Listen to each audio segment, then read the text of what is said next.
Okay, so picture this. You wake up one morning, right? Sun's barely up, and you realize something's just off. Your spouse isn't there. Your work laptop, the one you always keep locked, it's downstairs, open, and then your phone starts buzzing. Non-stop alerts. It's not some glitch. $50,000. Gone. Gucci. A Rolex. First class to London. Your heart's pounding, yeah, but it's more than panic. It's this, like, cold, sharp clarity. Your husband, he stole from you. Wow. I mean, that's just an unimaginable gut punch, right? But here's the kicker, and this is what really drew us into this deep dive, the twist. That credit card, it wasn't just any card. It was a dummy account. It was deliberately tied to this really sophisticated fraud detection program, one that she built, designed to catch criminals, in real time. It didn't just flag things. No, it automatically shot a full report straight into a secure law enforcement database. Every single purchase, every tap. It was basically pinging the authorities. Right. And that's where it gets really interesting. This is the world of Mclona Roberts. She's 34, a cybersecurity analyst. Her whole job is catching digital thieves. And she got into this because of something pretty heavy from her childhood. She actually watched her parents lose everything. Her dad had gambling debts, the house, savings, their whole sense of security just gone. And that, well, it stuck with her. She vowed, never again, money wouldn't slip away. So the fact that her own husband walks right into her trap, it's almost poetic justice, isn't it? It really is. What's so compelling is how her past and the professional shields she built because of it, they ended up being exactly what she needed for this incredibly personal betrayal. She built these walls against financial chaos, only to find the biggest threat wasn't outside, it was right there inside her home. It just shows how the tools we hone for work can sometimes become our most crucial personal defenses. So our mission for you today in this deep dive is to unpack Meghana's incredibly precise trap. We're going to trace how her husband, Noah Bennett, he's 37, a marketing consultant, how he walks straight into it, like step by step.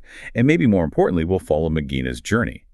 From that initial shock and betrayal to really reclaiming her life, her strength, we think this story offers some pretty powerful insights about hidden strengths maybe, and the real cost of trusting the wrong person, and how sometimes betrayal can be this moment of reckoning. Definitely. And it's also a fascinating look at how quickly things can fall apart when you try to game a system you don't actually understand. Noah, he swept into Meghana's life about 6 years back, met at a tech conference, seemed charming, full of these grand ideas.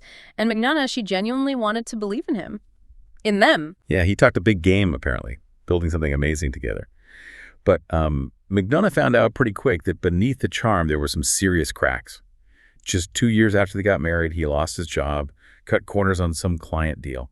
So Meghana became the main breadwinner. Her steady income kept their Capitol Hill apartment going while Noah, well, he was always chasing the next big thing. Always. And she started noticing the red flags, right? Late night calls he wouldn't explain, credit card bills he'd just kind of wave away, changing the subject if she asked about his job hunt. And this is where you see that human element, trust. It often overrides what her professional gut must have been screaming. She told herself, love means trust. It means being patient, supporting him. But then came that Tuesday morning, 2 a.m., and that belief just shattered completely. I just can't imagine. She wakes up, sees this faint light downstairs. Noah's not in bed. Her laptop's open on the kitchen table. At first, she didn't think much of it. Maybe it was just browsing, couldn't sleep. But then, the next morning, those alerts. $50,000. Gucci jackets, a Rolex, first-class tickets to London. Boom, boom, boom. And that's when it hits her. The clarity. He used her laptop. He stole her card details. But what's amazing is how she reacted. Not panic. She described this like weird calm because she knew something Noah definitely didn't. That card, it wasn't personal. It was a tool she used in her work for teaching fraud detection. So every single transaction he made, it instantly created that detailed report for the feds.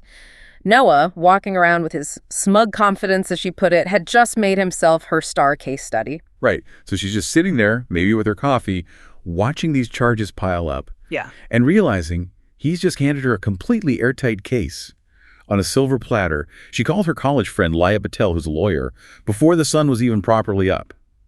And Laya's reaction, it says it all. Wait, he stole a training card, Meghana? He screwed himself 6 ways to Sunday. Laya wasn't wrong. I mean, think about it from a fraud case perspective. It was perfect. Every move Noah made, every single purchase was being logged meticulously, geotagged, time-stamped, linked straight back to that dummy card's unique identifiers. It was basically handing law enforcement a slam dunk. Laya's advice was spot on. Don't tip him off. Let him keep digging. Just gather everything. Statements, screenshots, all of it. And Nay is sitting there. Maybe the Seattle rain is tapping on the window, and she has this moment, this realization. Noah's betrayal, it wasn't just the money. It was all the years of excuses, the lies she'd kind of pushed down because she wanted to believe in us. Her childhood made her obsessed with guarding against financial ruin, right? And yet, she let Noah slip right through those defenses she'd built so carefully. She said it was like a fire just ignited inside her then. It really brings up a powerful point about, well, personal boundaries and trust. Even though she was an expert at spotting deception professionally, her personal boundaries with Noah had clearly, eroded over time. That dummy card, kind of ironically, became the tool she needed to slam those boundaries back into place. Not just financially, but emotionally, too. It was the catalyst, her own reckoning. And Noah, completely clueless. He even left a note on the fridge. Get this, taking a break, back in a week, don't worry. No love you, no explanation, just his usual vague arrogance. Meanwhile, he's off living it up in Europe on her stolen dime, while Madonna's just watching those fraud alerts stack up like Exhibit A, B, and C. And the sources detail his spending. It was truly off the charts. $5,000 at a London tailor, $2,000 just on champagne at some Michelin-starred place, $15,000 for a suite at the Ritz. He was just indulging this fantasy life he felt entitled to. Which is such a stark contrast to McNaughton's own background, right? Clawing her way up after losing everything as a kid. And, from her perspective as a fraud analyst, this pattern is classic, extravagant, fast spending on luxury goods, people trying to project an image or maybe escape reality. His entitlement just made her more focused. Yeah, every charge was just another nail in his coffin, basically, as she saw. Her phone was buzzing constantly with these notifications. She did confide in her coworker, Sophie. And Sophie was apparently great, just unwavering support, reminding Nana she wasn't alone in this. Yeah. Because even with all her determination, the betrayal itself still cut deep. It brought back those old memories, her dad's broken promises. But this time, she wasn't that helpless kid. She was a cybersecurity analyst, and she had a plan. And her meeting with Agent Daniel Torres at the FBI's Seattle office, it just confirmed how smart her strategy was. Torres, apparently he's really passionate about financial crime cases, seeing how fraud ruins lives. He immediately saw the genius of the dummy program, called it a game changer. Yeah. He told her they'd already traced the charges to Noah's phone, his hotel bookings. The guy wasn't even trying to cover his tracks. He was leaving a digital breadcrumb trail a mile wide. And then Goy had another ace up her sleeve, didn't she? She handed Torres this USB drive, screenshots, her detailed statement, everything. Then she told him Noah was due back the next day. Her plan, record him. If he started bragging about the trip, she'd get it all on tape. Torres was impressed, you could tell, but also warned her, be careful, stay safe. What's really striking here, I think, is the shift in McNaughton. It wasn't just about catching Noah anymore. It felt like it became about reclaiming her own power. The strength she'd maybe kept hidden or buried under years of propping him up, believing his stories. It was time for that strength to really come out. And oh, did it ever. Noah strolls into their apartment like he owns the place. Louis Vuitton bag, smug grin plastered on his face. "Miss me?" he asks. That Rolex is just glinting on his wrist, the trophy from his little crime spree. No, her heart's probably pounding like crazy, but her face is totally calm. She just asks if he had fun, and he starts bragging. London, the restaurants, the shopping. "I upgraded our life." He actually winks at her, as if she should thank him for stealing $50,000. The sheer audacity. It's really something, isn't it? He even pulls out this silk scarf from Harrods, tries to give her this stolen gift like it's some kind of peace offering. But Midna's phone, tucked away in her pocket, recording every single word, every boast, just sealed his fate even tighter. And then she just drops the hammer. "Upgraded, huh?" she asks, her voice totally steady. "With what money, Noah?" And his grin just falters. He tries to brush it off, says she's always so uptight about cash, like she's the problem. He actually thought she'd just loosen up about it. Migna said she almost laughed out loud. It was so absurd. And then the doorbell rings. And that moment, for Noah, that's the sound of his recklessness catching up to him, the direct result of him having zero clue about Mamnon's actual world. Manat opens the door. It's Agent Torres and 2 Seattle PD officers. Noah's face just drains, white as a sheet. The scarf drops from his hand. He starts stammering, "What the hell is this, Manat?" Tries to claim she gave him permission. But Magnano was ready. "Did I, Noah? Because I'm pretty sure I didn't tell you to steal a dummy card tied to a federal fraud program." His jaw just dropped. You could see the realization hit him like a ton of bricks. The officers cuff him. He starts protesting, getting frantic. "Manat, you can't do this. I'm your husband." Her reply was just perfect, powerful, and precise. Funny, I thought husbands didn't steal $50,000 from their wives. And it wasn't just about the money, was it? It was about all those years she carried his weight, ignored the lies, the personal cost. Watching him squirm, she said later, she felt utterly, completely free. So the morning after the arrest, Mglana and Laya go over everything.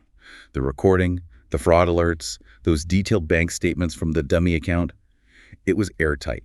Noah tried to spin it as some big misunderstanding, of course. But those dummy card logs, the digital footprints, they buried him. No way around it. Agent Torres confirmed he was looking at multiple charges: fraud, identity theft, unauthorized use. The works. Yeah, in the end, Noah took a plea deal. He managed to avoid jail time, but he owes full restitution, has community service, and his credit. Well, in Mglana's words, it's toast. And crucially, Mglana was totally cleared. No liability for the debt. The relief for her must have been huge. Not just freedom from his debt, but freedom from him, from the lies, from that whole compromised life. That night, she's alone in her apartment, staring at the empty space where his stuff used to be. And she realizes his betrayal, horrible as it was, forced her to see her own blind spots.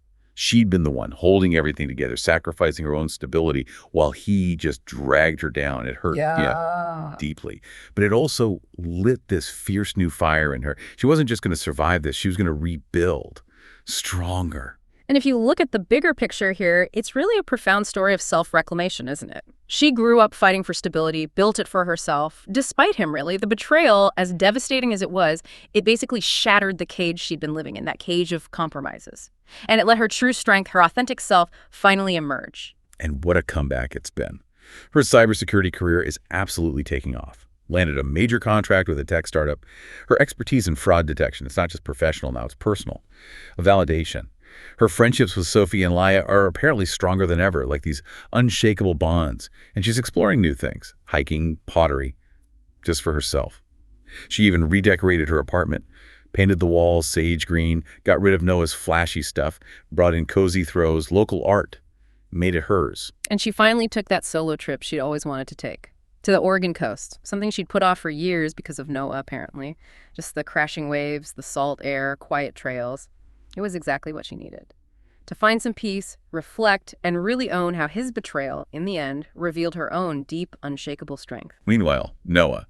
His life's totally unraveled. Jobless. Back living with his parents in Bellevue, scraping by with odd jobs, his reputation in tatters. Those designer suits and London fantasies are long gone, replaced by a pretty harsh reality he never saw coming. Mela, though, she's not focused on that. She's not gloating. She's way too busy building her own life, her own truth. By all accounts, her life is just soaring. It's such a powerful contrast, right? It really shows the difference between someone who chooses to face things, build an authentic life, and someone who just keeps trying to evade responsibility, evade the consequences. Mamena's building a life that feels completely hers. No more compromises, no shadows. And that, for McKenna, feels like total freedom. So for you listening to Mglana's story today, maybe take a moment to reflect. Think about your own experiences with trust, with resilience, with boundaries. How are the walls we sometimes build maybe to protect ourselves, maybe to keep up an image? How do they sometimes hide our own greatest strengths?